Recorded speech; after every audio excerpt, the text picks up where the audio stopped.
She gave her stepdaughter away to a homeless man on the porch. She had no idea what she'd just done. The rain was coming down so hard that night, the neighbors couldn't even see the house across the street. But one thing was clear. A little girl was standing on a front porch, holding a small bag of clothes, while a stranger in a torn coat waited beside her. The man looked homeless. His boots were falling apart. His jacket had holes in the sleeves. And the woman standing in the doorway? She wasn't crying. She wasn't afraid. She was relieved, because she had just made a decision she thought would finally solve her biggest problem. She looked at the stranger and said, "Take her." Consider it a trial arrangement. The 11-year-old girl looked back at the woman she called family, hoping, somehow, that this was just a cruel joke. But it wasn't. And what that woman didn't know was that the man on that porch was about to expose every secret she had spent years hiding. Her name was Rebecca Colson. She was 44 years old, successful, confident, and to everyone outside her home, she looked like the kind of woman people admired. She owned a small interior design company outside Charlotte, North Carolina. Her social media was filled with beautiful homes, fresh flowers, perfect kitchens, and messages about kindness and family. People described Rebecca as warm, responsible, a woman who had everything together. But inside her own house, things were different, much different. Because Rebecca had learned something years earlier. A person didn't always have to be good if they were good at looking good. 3 years before that rainy night, Rebecca married Daniel Ashford. Daniel was an engineer, a quiet man, a hard-working man, the kind of person who stayed late to finish a project and still stopped on the way home to help a stranger with a broken car. But Daniel carried a pain most people never saw. His first wife, Claire, had died from ovarian cancer, and after losing her, there was only one thing in the world Daniel cared about protecting: his daughter, Lily. Lily was 11 years old, quiet, creative, and still carrying the memory of a mother she barely got enough time to say goodbye to. When Daniel met Rebecca, he thought he had found someone who could help heal his family. And in the beginning, he wasn't completely wrong. That was the dangerous part. Because Rebecca didn't start as a monster. She started as someone who wanted to be loved. For the first year, Rebecca really did try. She helped Lily with homework, she attended school events, she learned which movies Lily liked, she even kept Claire's old photographs in the living room. But then, Rebecca found something hidden inside a filing cabinet, something that slowly changed the way she looked at Lily forever. And it had nothing to do with the little girl herself, it had to do with money. The document was old, almost forgotten. It was part of Claire's estate planning. Before she died, Claire's family had created a trust for Lily, a financial safety net, money that would legally belong to Lily when she turned 18. Daniel was the trustee until then. Rebecca wasn't supposed to know about it. But while organising old household paperwork, she found it. At first, she didn't think much about it. Everyone has moments where they think about money, especially when life feels uncertain. But then Rebecca started asking questions. Small questions, the kind that don't sound dangerous at first. What happens if something happens to Daniel? Who controls Lily's trust? What rights would a stepmother have? Questions that sounded responsible until you realised they were never about Lily, they were about access. Rebecca began talking to an attorney, quietly, carefully. She wasn't trying to steal money directly, that would have been too obvious. Instead, she started looking for another way, a way to make herself appear like the victim, a way to make people believe Lily was the problem. And the first person to notice something was wrong was not Daniel. It was Lily's teacher. Mrs. Okafor had taught children for almost 20 years, and she knew something most adults forgot. Children rarely say, "I'm being hurt." They show it, they become quieter, they stop asking for help, they start apologising for things that aren't their fault. And that's exactly what happened to Lily. Her favourite sweater disappeared, the one that belonged to her mother. Rebecca said it was an accident. A birthday card Lily made for Claire disappeared. Rebecca said it was misplaced. Lily asked if she could call her Aunt Deborah when she missed her mother. Rebecca smiled politely and said, "Let's not make things complicated." A sentence that sounded harmless, but Lily understood. It meant no. At school, Lily stopped raising her hand, stopped joining conversations, stopped talking about home. One afternoon, Mrs. Okafor sat beside her desk. "Everything okay, sweetheart?" Lily looked down. For several seconds, she said nothing. Then finally, the teacher's heart sank. But before Mrs. Okafor could ask another question, Lily quickly whispered, "Yes, I'm fine." Because sometimes children learn something heartbreaking. They learn that telling the truth can create even more problems. Mrs. Okafor made a call to the school counsellor that afternoon. A small note, a small conversation, something that could have easily been ignored. But it wouldn't be, because weeks later, that one phone call would become one of the most important pieces of evidence against Rebecca. Daniel wasn't a bad father. That is what made this story so painful. He loved Lily deeply, but he was also a man who trusted the people he loved, and sometimes trust can become the thing that blinds you. Daniel worked 2 hours away from home. At first, he stayed away 1 night a week, then 2, then sometimes 4. Every night he called Lily. "How was your day? Did you finish your homework? Are you eating enough?" But a phone call is not a house.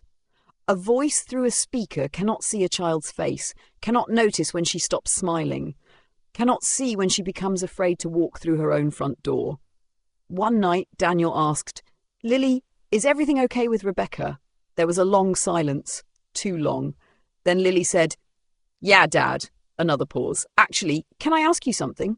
"Of course. If something happened to you, would I still get to stay here?" Daniel immediately sat up. "What do you mean?" Lily lowered her voice. "I heard Rebecca talking about lawyers." Daniel felt something change inside him, a warning, a feeling he couldn't explain. He called Rebecca that night. "Hey, I just wanted to ask, what are the lawyer conversations about?" There was no hesitation, no big deal. "Just paperwork, estate planning." Daniel relaxed slightly because the alternative was too painful to accept. He wanted to believe his wife. He wanted to believe his family was safe. But Daniel didn't know that Rebecca's lawyer had called her the day before, and the news she received had left her furious because the plan she had been quietly building for months was starting to fall apart. And when Rebecca Colson felt trapped, she didn't make better decisions. She made desperate ones. The day before everything happened, Rebecca Colson received a phone call that she never expected. It was from the attorney she had been quietly meeting with for months, and this time, he wasn't giving her the answers she wanted. "Rebecca," the lawyer said carefully, "I need you to understand something. Daniel is still Lily's legal guardian.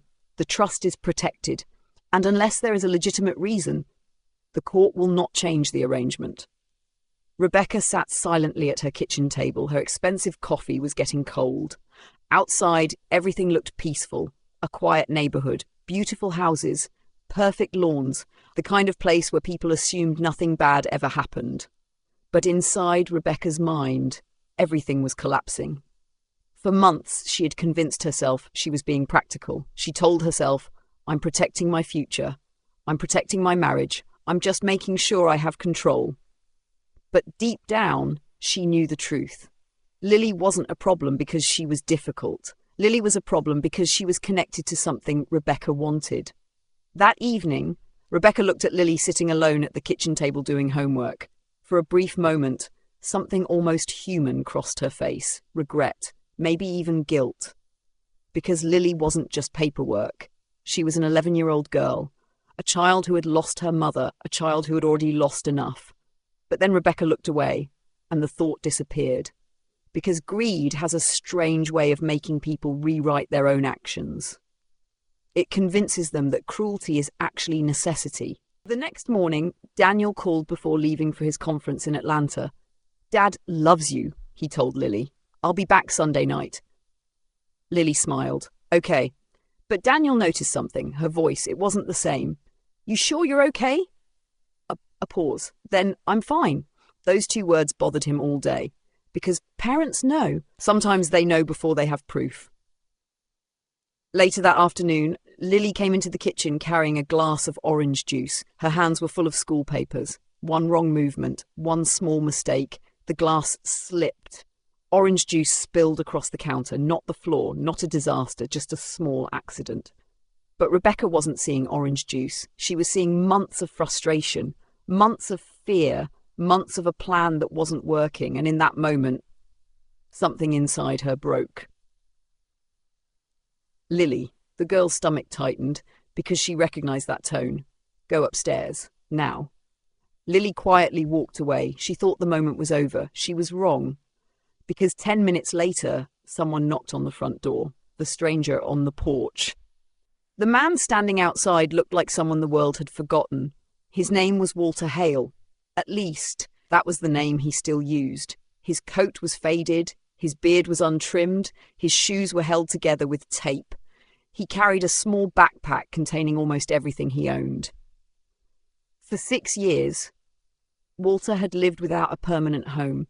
Not because he couldn't work, not because he had nothing, but because years earlier, his entire life had collapsed in a single moment. A car accident took his wife, then his daughter, and after losing the two people he loved most, Walter lost himself.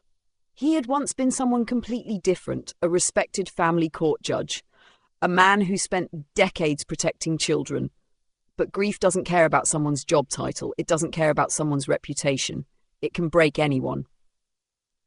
That afternoon, Walter wasn't looking for trouble. He was looking for a meal. Maybe some yard work. Maybe enough money for a night at a shelter. He knocked because he had learned something over the years. Sometimes the smallest act of kindness is the difference between surviving and giving up. Rebecca opened the door. She looked at him, not as a person, as a solution. "Excuse me, ma'am," Walter said. "I'm sorry to bother you. I'm trying to find some work, yard work, repairs, anything. I can help around the house for a meal." Rebecca stared at him, and then an idea appeared. A terrible idea, a permanent idea. "Actually," she stepped aside, "I might have something better." The moment that changed everything. Rebecca walked toward the staircase. Walter watched her carefully. Something about her expression bothered him. He had seen many people during his years as a judge. He knew the difference between sadness and calculation. Lily, the girl, slowly came downstairs. She saw the stranger. Then she saw the bag in Rebecca's hand. Her face changed, because somewhere inside, she already knew. Rebecca placed the bag beside Walter. "This is Lily." The girl looked confused. "Rebecca?" Rebecca smiled, a cold, controlled smile. "She's been difficult lately." Walter's eyes narrowed slightly. "Excuse me?" "Her father is never home. She needs someone who has more time for her." Rebecca continued. "So I think this might actually work out." Lily stopped breathing. "Work out?" Rebecca nodded. "Just for a while. A trial arrangement." The words hit harder than yelling ever could, because Rebecca wasn't angry. She wasn't emotional. She was calm, like she was discussing a furniture delivery. "Lily," the girl's voice shook. "Am I leaving?" Rebecca didn't answer immediately, and that silence gave Lily her answer. The little girl looked at Walter. A complete stranger, a man society had ignored, a man she should have feared, but somehow he looked more concerned about her than the woman behind her. Walter slowly crouched down, so they were at the same height. "Sweetheart, go get your coat. It's cold outside." Lily nodded, not because she wanted to leave, but because something inside her understood. The safest person in that house was the stranger on the porch. Rebecca watched from the doorway, and for the first time, Walter saw something that disturbed him. Not anger, not frustration, relief. What Rebecca didn't know was that Walter Hale had not arrived at her house by accident. And what she didn't know about him would change everything. Because the man she believed was powerless had spent a lifetime protecting children like Lily.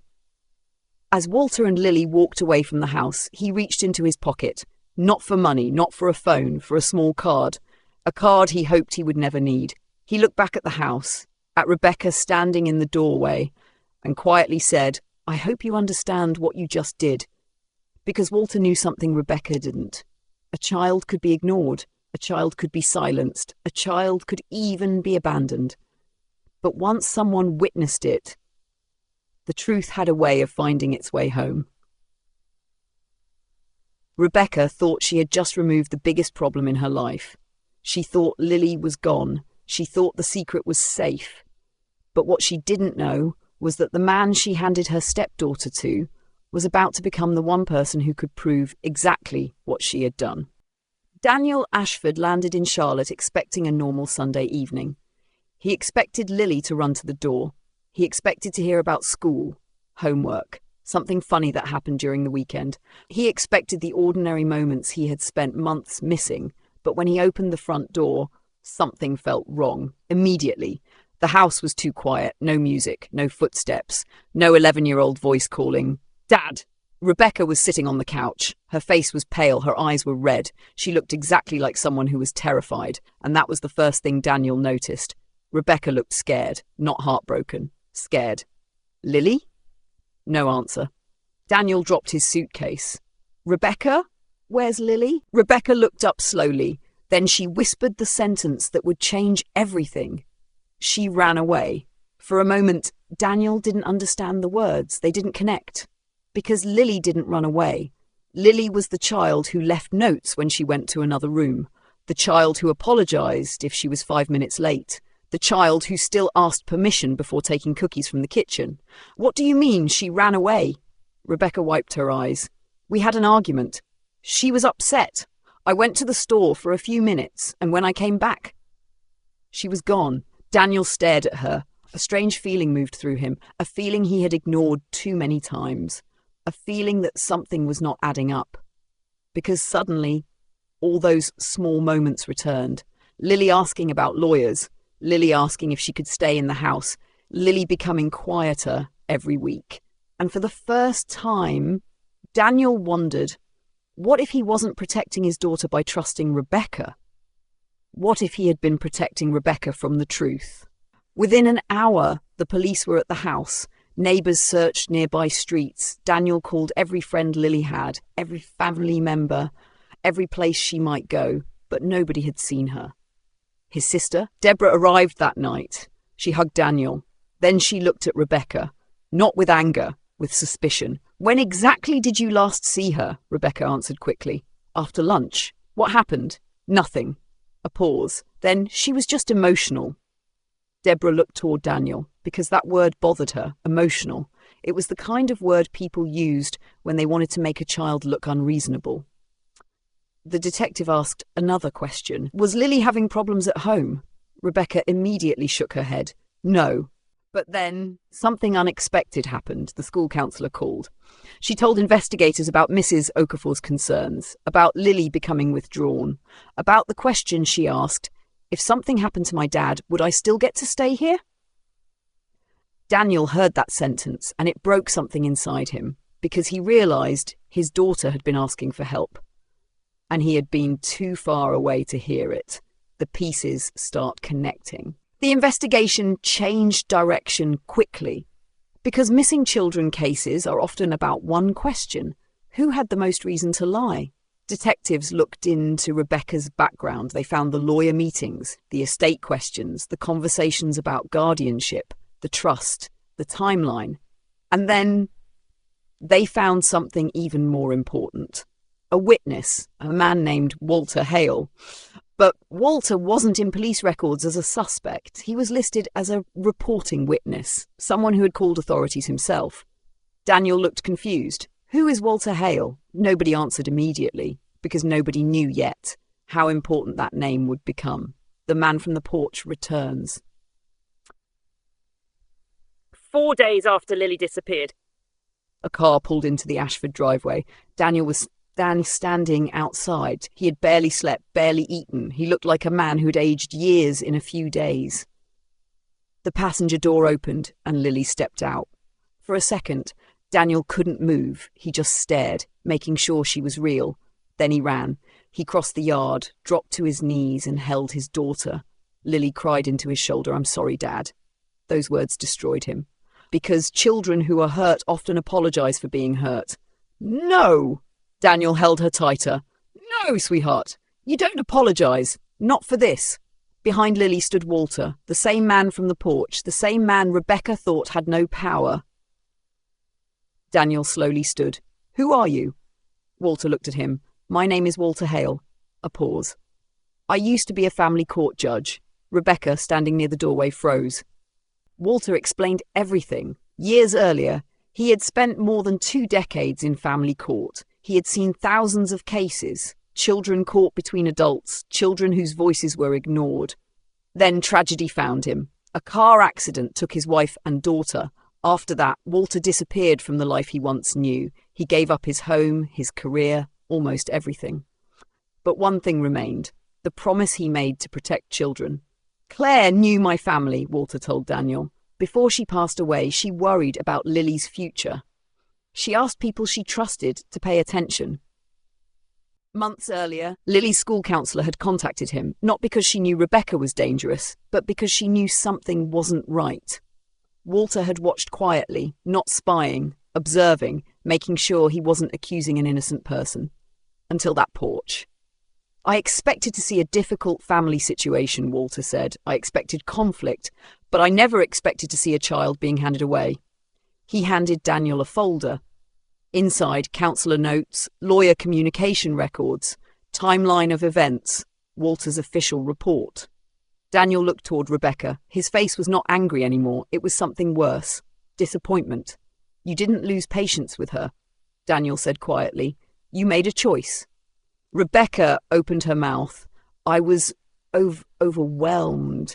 Daniel stopped her. No, you meant enough to pack her bag. You meant enough to put her on that porch. You meant enough to walk away. The house became silent. The court hearing lasted less than Rebecca expected, because the truth didn't need a dramatic performance. It only needed evidence. The judge reviewed the reports, the school records, the witness statement, the financial investigation. Then came the question that no excuse could survive. Mrs. Colson, did you knowingly attempt to leave a minor child with a person whose identity and background you had not verified? Rebecca looked down. For the first time, she had no answer. The judge continued, intent matters. Actions matter. And a child is not something a person can simply remove from their life when it becomes inconvenient. Rebecca lost guardianship. The divorce moved forward. The trust remained protected for Lily, and the life Rebecca spent years carefully building collapsed. A year later, Rebecca lived alone in a small apartment across town. No designer house, no perfect image, no one left to impress. One rainy evening, someone knocked on her door. When Rebecca opened it, she saw a woman standing outside. A thin jacket, wet hair, a tired face. A woman asking, "Do you have anything to eat?" Rebecca froze, because suddenly she wasn't seeing that woman. She was seeing Lily, 11 years old, standing on a porch, holding a bag, waiting for someone to choose her. For a moment, Rebecca could have closed the door, like she did before. But this time, she stepped aside. "Come in." She made food. She offered a blanket. She listened. And after the woman left, Rebecca sat alone in silence. Because she finally understood something. Kindness was never difficult. She had always known how to show it. She simply chose not to when it mattered most. Daniel changed everything after that day. He took a local engineering position. Less money, more time. He never missed another school event. Never missed another pickup. Never missed another bedtime conversation.